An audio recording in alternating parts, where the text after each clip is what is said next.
So chapter 40, accusatio 1, the last one of these. It's taken 2.5 years for you, but I did these in mostly over just a few days in the summer of 19, assuming I haven't redone them. I don't think I've done that bad a job.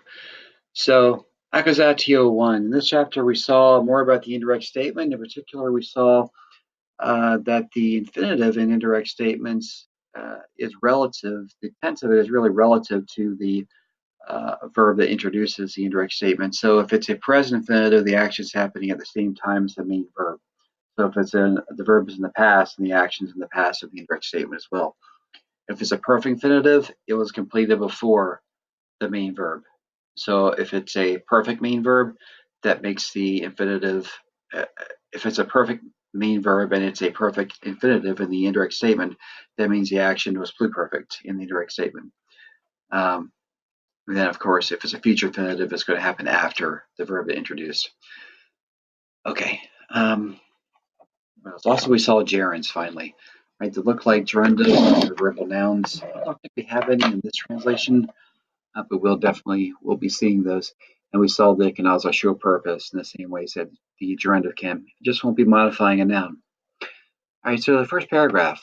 Septimo anno Domitiani pregapatus Gaius Salvius Liberalis, qui priori anno fuera consul ab Achilleo Glarione falsi accusatus est, quare improvisa imperturbatus amico statum consiluit, utrum accusationem spurneret ad defensionem susciperet.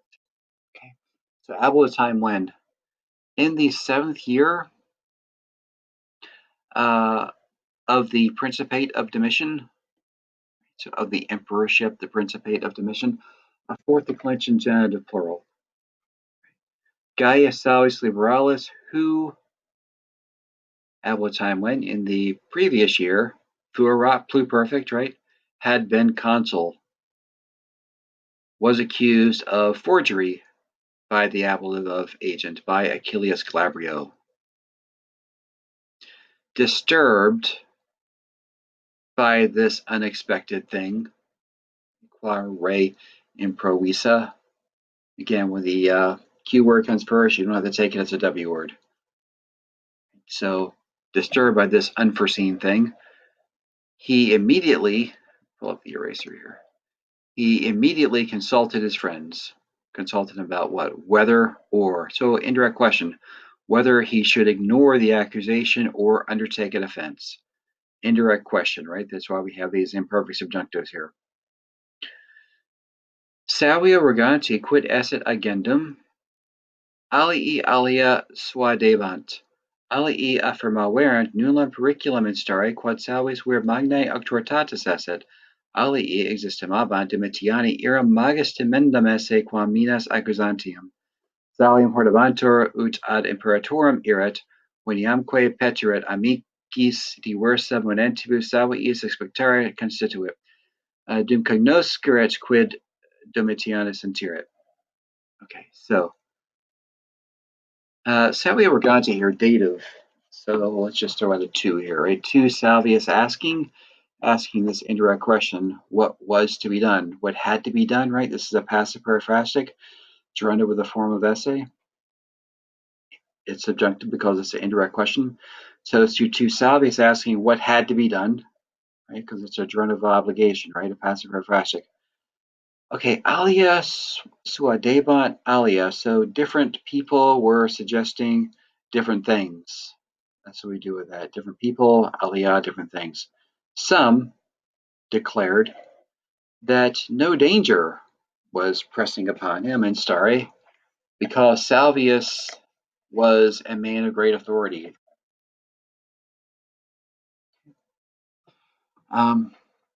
So a genitive of description there, right? Magnae auctoritatis.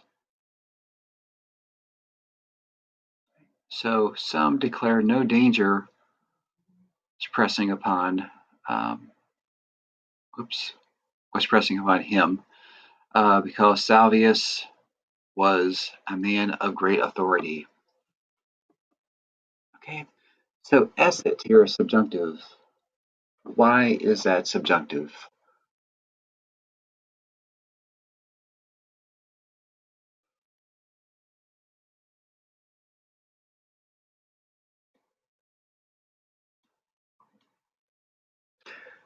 No matter what you guessed, you're probably wrong, because this is a use that we haven't mentioned yet.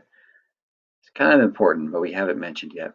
Any subordinate clause inside of an indirect statement is automatically subjunctive.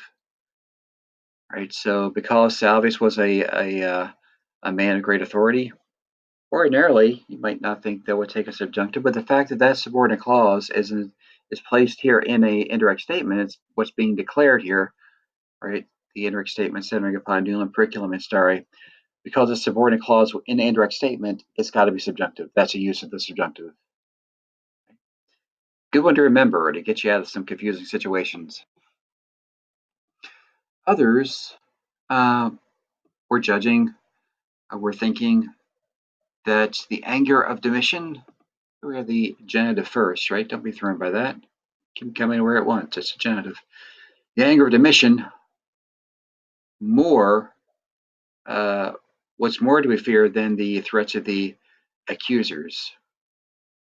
Okay, so timendum esse, another passive paraphrastic. Right, so the anger of Domitian, to put this better, had to be feared more than the threats of the accusers. Okay.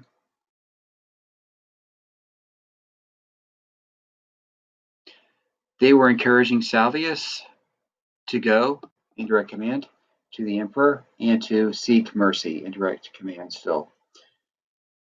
Amicis diversa monentibus, right? So out of absolute with his friends, advising diversa different things, Salvius decided to wait, okay, until he could find out what the emperor was feeling. Right, so cognoscerit here with doom, this is an anticipatory subjunctive. Right, so doom, we've seen it meaning while with a subjunctive. This works. Also, priusquam has an anticipatory subjunctive, but right now doom. So doom becomes until. So until he could find out, like you're anticipating something to happen. Right, it's called the anticipatory subjunctive. So until here doom, he could find out. Right, priusquam before he could find out. Right, both to be anticipatory because you're anticipating this result of finding out. Right, so doom plus a subjunctive, probably the anticipatory. So until he could find out, and this is an indirect question, what Domitian was feeling. Interim glabrio et ali accusatores causam parabant, ace magno auxilio erat Lucius Marcius memor hauspex et savii cliens, qui socius quandam scelerum savii nunc ad eum predendum adductus est, tre primii vel metu poenarum, quo testimonio usi accusatores rem ad imperatorem retulerant. Okay, so meanwhile, Glabrio and the other accusers were preparing their causa case here. Double dative here. Right? Double dative frequently uses auxilio. So something was the first dative of purpose, auxilio, a help, to the second dative, ace, right? Dative reference. So Lucius Marcius Memor was the first dative, a help, a great help, magno auxilio, to the second dative, to them. Right? So double dative here. Memor was the first dative. He was a help to them, the second dative. He was a great help to them. That's how double dative works. So Memor, the Ruspex and client of Salvius, remember him, who once a associate of the crimes of Salvius, right? Genitive plural here, singular here, now was influenced, was encouraged to betray him. Right? That's a gerundive with odd showing purpose for the purpose of betraying him, of him to be betrayed. So to betray him, we can just say. By hope of reward or by fear of punishments. So means here with the passive verb adductus est. So he was encouraged by hope of reward or by fear of punishments. Okay, so keyword comes first. Let's take as a W word. Usi is a perfect active participle from utor, uti, to use. So having used, oh, it takes the ablative, right? Utor, I use, takes the ablative. It's a verb that takes the ablative. Right, so having used the participle here, this testimony, the accusers reported the thing to the emperor. right? So Salvius might be getting his comeuppance here. Domitian, do we worry about accusatorium audivit? So when he heard the words of the accusers, he conducted himself cautiously. I guess it, the double S's, so he was perfect.